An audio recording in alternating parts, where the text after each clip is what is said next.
In July of 1518, a woman stepped out of her house in Strasbourg and began to dance.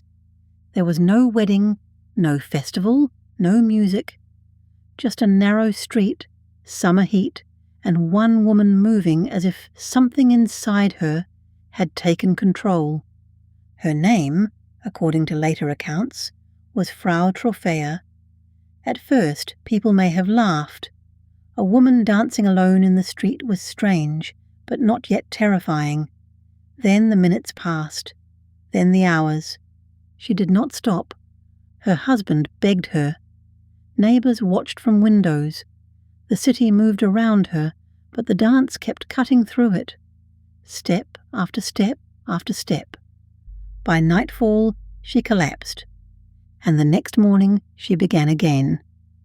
That is where a strange moment becomes a historical nightmare, because one woman dancing in the street can be explained away.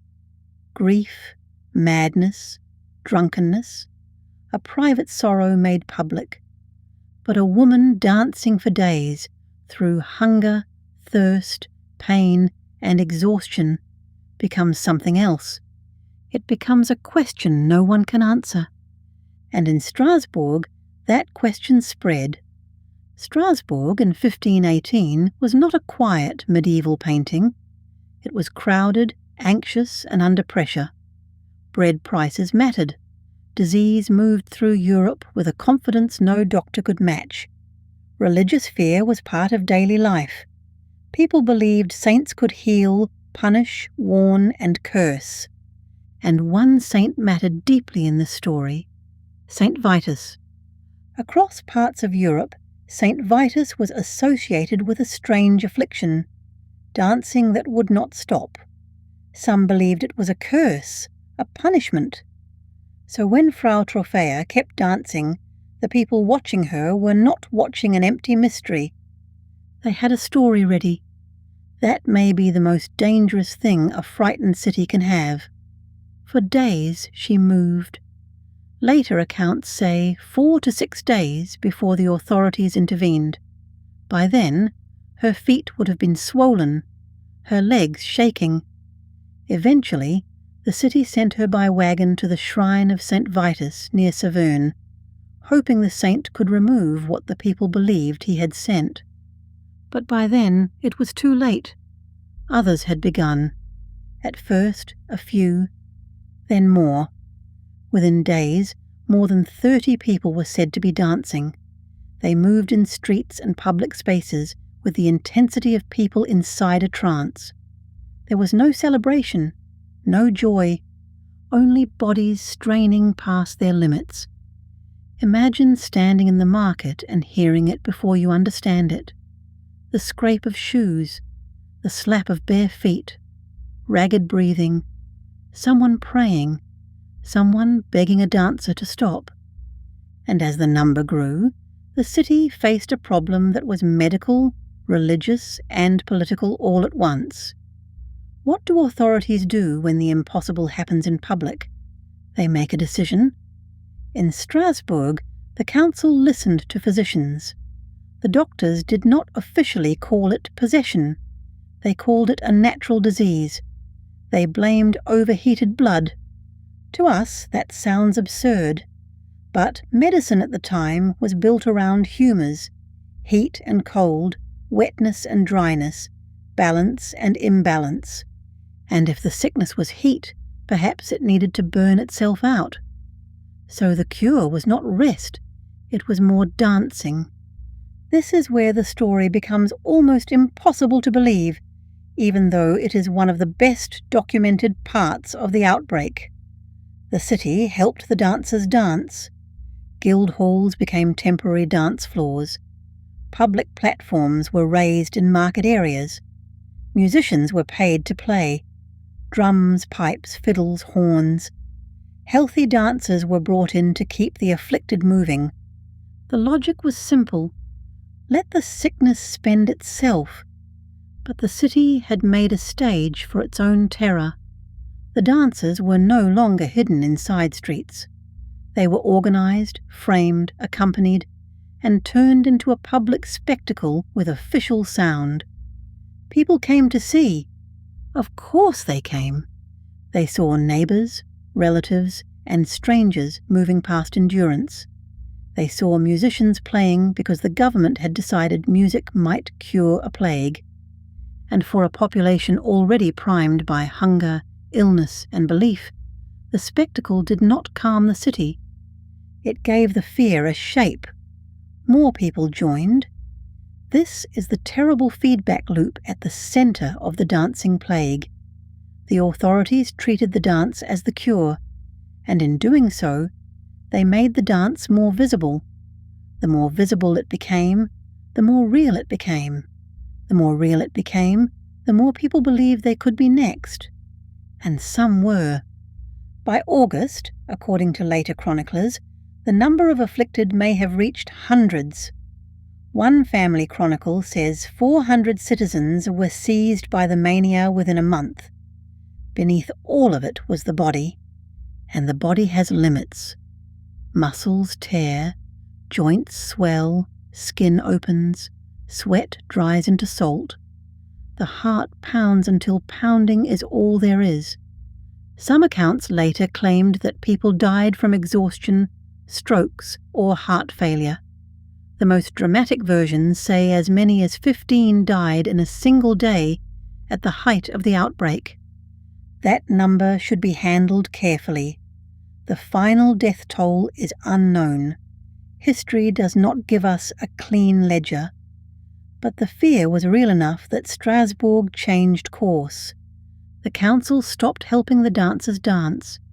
The platforms came down. Musicians were restricted. Public dancing was banned in most circumstances.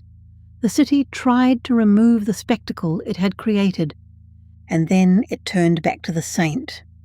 The worst affected were loaded into wagons and taken towards Saverne, to the shrine of St. Vitus. Priests performed rituals meant to break the affliction. The city tried to turn punishment into mercy. Then the dancing faded. By late August or early September, the plague was over. No one wrote the ending we want. No one tells us exactly what Frau Troffea thought when the movement stopped, if it stopped for her. The record gives us outbreak, panic, response, disappearance, then silence. So what happened? For centuries, people have tried to solve Strasbourg like a locked room mystery. One famous theory is ergot poisoning. Ergot is a fungus that can grow on rye. If people eat contaminated grain, it can cause hallucinations, spasms, convulsions, burning pain, and severe illness. Poisoned bread. Mass hallucination. A physical cause hiding inside the food supply. It sounds clean. It gives the story a culprit you can hold in your hand. But it has problems. Ergot poisoning can cause spasms and altered mental states, but it also restricts blood flow. It does not fit well with people dancing for days in public, in a pattern shaped so clearly by local belief. The stronger modern theory is more unsettling because it does not give us a single poison. Mass psychogenic illness. The phrase is often misunderstood. It does not mean people were faking. It does not mean the suffering was imaginary. It means real physical symptoms can spread through a group without one germ or toxin causing them. Stress, fear, expectation, and belief can move through a population. They can land in the body. In Strasbourg, the conditions were almost perfectly cruel. People were under strain. They were hungry. They were afraid. They believed in St. Vitus and in the possibility of a dancing curse. When Frau Troffea began moving, she did not create a new fear from nothing. She activated an old one. Once the first dancers appeared, every witness had to interpret what they saw. If you believed the saint could curse bodies into motion, then the sight of bodies in motion confirmed the curse. If the council built stages, that confirmed it mattered. If musicians played, The whole city could hear that something extraordinary was happening. Fear became public. Public fear became ritual. Ritual became contagion. And the body followed. That is what makes the dancing plague of 1518 more frightening than a simple legend. It is a story about how humans make meaning under pressure and how meaning can become physical. We like to imagine a wall between belief and biology. Strasbourg suggests the wall is thinner than we want. A terrified community does not need to invent its symptoms consciously. It needs a language for distress. In 1518, that language was dance. Not dance as art. Not dance as joy. Dance as punishment. Dance as diagnosis. Dance as a body speaking the only way its world allowed. 500 years later, the image remains almost impossible to shake. A woman alone in a street. A crowd gathering. A council turning panic into policy. Musicians playing for the sick.